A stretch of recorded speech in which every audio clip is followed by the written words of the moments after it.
आता तुम्हाला वाटेल की मी बनवत आहे मालपुआ, पण ॲक्च्युली हा मालपुआ नाही आहे, पण मालपुआसारखंच आहे. थोडंसं रेसिपी सेमच आहे मालपुआसारखी. तर इथे मी मालपुआसारखी मिठाई बनवलेली आहे, थोडीशी अलग टाईपमध्ये. तर इथे मी घेतलेला आहे 1 वाटी मैदा, पाव वाटी रवा, मोठा रवा आणि 1 कप दूध. ठीक आहे. ॲक्च्युली ही रेसिपी मी कधीच बनवली होती, 20 दिवसा अगोदरच बनवली होती, पण आता टाईमच नाही मिळाला मला एडिटिंगला. कारण की आता मुलाची एक्झाम आहे, तर दोन्ही मुलांची एक्झाम आहेत, तर पूर्ण वेळ मला त्यांनाच द्यायचा आहे. मला एडिटिंगला टाईमच नाही मिळत, म्हणून मी आता सध्या व्हिडिओज वगैरे सुद्धा बंद केलेले आहेत. काही लोकांना वाटेल की माझ्याकडे गॅस खतम झालेला आहे, पण गॅस अवेलेबल आहे, इंडक्शन पण आहे माझ्याकडे, आणि ऑफकोर्स आपण गावातली माणसं, तर आमच्याकडे चूलसुद्धा आहे. तर मला असं जेवणाचा काही प्रॉब्लेम नाही आला. पण एक्झामिनेशनमुळे, जस्ट बिकॉज एक्झामिनेशन, मी सर्व स्टॉप करून ठेवलेलं आहे. ठीक आहे. तर इथे मी मैदा चाळून घेतलेला आहे, त्यामध्ये ॲड केलेला आहे रवा, आणि आता इथे मी घेतलेली आहे मिल्क पावडर थोडीशी, म्हणजे अशी 10 रुपयाची ते 2 पॉकेट आणले होते मी. पाव वाटी इतकी मिल्क पावडर ॲड केलेली आहे, कारण की स्वाद छान येण्यासाठी. ठीक आहे. आणि हो, मी मालपुआ बनवत नाही आहे, पण रेसिपी मालपुआसारखीच आहे. ठीक आहे. नाहीतर तुम्ही सांगेल की मालपुआ असं बनवत नाही. ओके. आणि इथे मी ॲड केलेलं आहे 1 कप दूध, पूर्ण 1 कप दूध घेतलेलं आहे मी. आणि आता त्यामध्ये ॲड करत आहे मी पाव वाटी पिठी साखर ॲड केलेली आहे मी त्यामध्ये. आता सर्व छान असं मिक्स करून घ्यायचं आहे.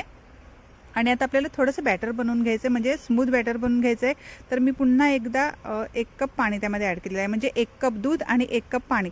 अजून पाणी लागेल आपल्याला, थोडंसं नंतर मी ॲड करणार आहे. ठीक आहे. छान असं मिक्स करून घेतलेलं आहे. आपल्याला स्मूथ बॅटर बनवायचं आहे. ठीक आहे. आता काय करायचं आहे, रवा फुलण्यासाठी आपल्याला हे अर्धा तास झाकून ठेवायचं आहे, म्हणजे छान रवा फुलू नये. ठीक आहे. तोपर्यंत आपण चाचणी बनवून घेऊया. तर इथे मी घेतलेले 1 वाटी इतकी अंदाजे घेतलेली आहे साखर, आणि 1 वाटी इतका पाणी घेतलेलं आहे. त्यामध्ये मी ॲड करत आहे वेलची, थोडीशी फोडून टाकत आहे, अख्खीच टाकत आहे मी, ठेचून टाकत नाही आहे. ठीक आहे. आणि आता मी त्यामध्ये ॲड करत आहे food colour, orange food colour optional आहे, पण तुम्ही ॲड करा. तुमच्याकडे केसर असेल तर केसर ॲड करू शकतात, पण सगळ्यांकडे अवेलेबल नसतो केसर, म्हणून मी food colour, orange food colour add केलेला आहे. आता आपल्याला चाचणी बनवून घ्यायची, म्हणजे एकतारीची बनवायची नाही आहे, थोडंसं चिकट अशी चाचणी बनवायची आहे. आणि इथे मी ॲड केलेला आहे थोडासा बडीशोप, भाजून घेतलेला आहे, थोडंसं थंड करून घेतलेलं आहे. आता याची पावडर बनवणार आहे, कारण की बडीशोप, भाजलेल्या बडीशोपची छान असा स्वाद येईल म्हणून. त्यामध्ये 2-3 वेलच्यासुद्धा ॲड केलेल्या आहेत आणि पावडर बनवून घेतलेली आहे. ठीक आहे. आता इथे चाचणीसुद्धा रेडी झालेली आहे. थोडीशी चिकटच पाहिजे, जास्त नाही, म्हणजे जसे आपण जलेबी बनवतात ना, थोडंसं त्या प्रकारे सुद्धा हे होईल, आणि स्वादसुद्धा जलेबीसारखाच येत होता. ठीक आहे. आणि हे बघा, रवा छान फुललेला आहे. तर आता आपल्याला थोडंसं पाणी ॲड करून स्मूथ बॅटर बनवायचं आहे. पण त्या अगोदर हे बडीशेप आपण भाजून घेतलेला होता ना पावडर करून, तो सुद्धा त्यामध्ये ॲड करायचा आहे, छान मिक्स करून घ्यायचं आहे. थोडं आता पाणी ॲड करायचं आहे, आणि चिमूटभर मीठ, हे बघा चिमूटभर मीठ ॲड केलेलं आहे स्वादानुसार. थोडंसं मीठ, म्हणजे कुठल्याही गोष्टीत, म्हणजे आपण मिठा बनवतात त्यामध्ये सुद्धा थोडंसं मीठ असलं ना का छान असं बॅलन्स होऊन जातो, हे ना. आणि आता थोडं पाणी ॲड करायचं आहे आणि स्मूथ बॅटर बनवून घ्यायचं आहे. ठीक आहे. जास्त जाडसर नका ठेवू, नाहीतर ते बिस्किटसारखं होऊन जाईल, आणि जास्त पातळ असलं तर ते कसं होईल, एकदम स्प्रेड होऊन जाईल, म्हणजे ऑमलेटसारखं स्प्रेड होऊन जाईल ह्याच्यामध्ये, तेलामध्ये फ्राय करताना. म्हणून थोडंसं जाडसर ठेवायचं आहे. ओके. हे बघा, आता कन्सिस्टन्सी इतकीच असायला हवी. ओके.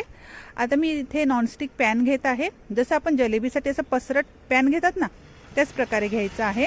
आणि ॲक्च्युली जलेबीसुद्धा अशीच फ्राय करतात, मालपुवेसुद्धा असेच फ्राय करतात. ओके. आणि हे बघा, मी मालपुवासारखं म्हणाले तरी चालेल, पण या रेसिपीचं नाव नाही माहीत मला, मी अशीच बनवली. आणि हे बघा, दोन्ही बाजूने छान असं फ्राय करून घ्यायचं आहे, शॅलो फ्राय करून घ्यायचं आहे. 5 ते 7 मिनटं लागतात. आणि फ्राय झाल्यानंतर मग चाचणीमध्ये बुडवून ठेवायचे 5 ते 7 मिनटापर्यंत, म्हणजे छान अशी चाचणी ती पिऊन घेईल.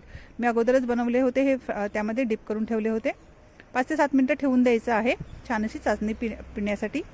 आणि आपली मालपुआसारखी रेसिपी मिठाई रेडी झालेली आहे. वरून मी काय केलेलं आहे, बदाम घेतलेले होते आणि त्याची पावडर बनवून घेतली होती, आणि सजावटीसाठी छान दिसण्यासाठी वरून बदामची पावडर टाकली होती. ओके फ्रेंड्स, मस्त छान लागते. तुम्हाला ट्राय करायचं असेल तुम्ही ट्राय करून घ्या. आपण लवकर भेटणार नाही, कारण की आता माझ्या मुलाची 10 तारखेपर्यंत एक्झाम आहे, पण आपण नंतर भेटूया. ओके. आणि एकदम मस्त ज्युसी आपली मिठाई रेडी झालेली आहे. Okay friends, bye bye, take care.